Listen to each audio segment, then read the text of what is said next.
আমাদের মাতৃভূমি বাংলাদেশ আজকে আক্রান্ত, যেখানে ৭১-এর বীর মুক্তিযোদ্ধা যারা অস্ত্র হাতে যুদ্ধ করে দেশ স্বাধীন করেছিলেন।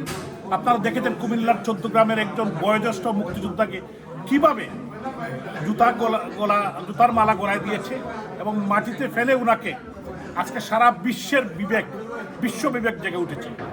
এই ডক্টর ইউনূস, এই রেজিম, জবরদখলকারী সরকার সারা বাংলাদেশে আজকেও একটি ছেলের হাত কেটে ফেলেছে। সারা বাংলাদেশে খুন, হত্যা, নির্যাতন, মানুষের বাড়ি করে আগুন লাগানো এবং বিশেষ করে যাদেরকে কোর্টে নেওয়া হচ্ছে তাদেরকে সেখানে হামলা করা হচ্ছে।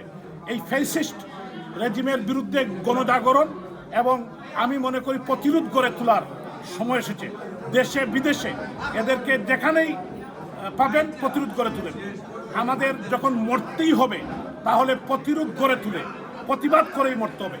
এবং সারা বাংলাদেশের আওয়ামী লীগের স্বাধীনতার সপক্ষের, যুবলীগ, ছাত্রলীগের নেতাকর্মী যেখানে পাচ্ছে তাদেরকে হত্যা করছে, তাদের মা বোনদের গায়ে হাত তুলছে।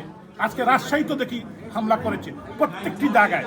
এবং গত প্রায় 5 দিনে প্রায় 100-র উপর লোককে হত্যা করেছে।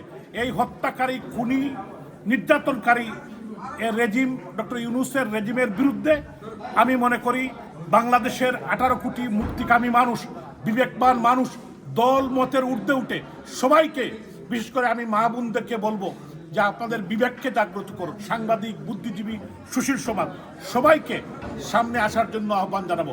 কারণ এই দেশের মানুষ 30 লক্ষ মানুষ রক্ত দিয়ে দেশ স্বাধীন করেছে। 3 লক্ষ মা বোনের ইজ্জতের বিনিময়ে আমরা এই লাল সবুজের পতাকা পেয়েছি।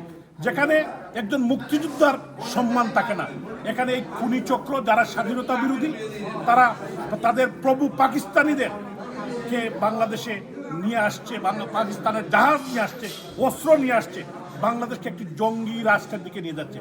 ওদেরকে আমাদের দমাতে হবে, ওদেরকে প্রতিরোধ করে উঠতে হবে এবং ওদেরকে আমরা আগামী দিনে বাংলার মাটিতে অতীতেও কোনোদিন এরা টিকে থাকতে পারে না। আমি বিশ্বাস করি খুব শীঘ্রই under the leadership of her Excellency Sheikh Hasina বাংলার মানুষ আবার জেগে উঠবে।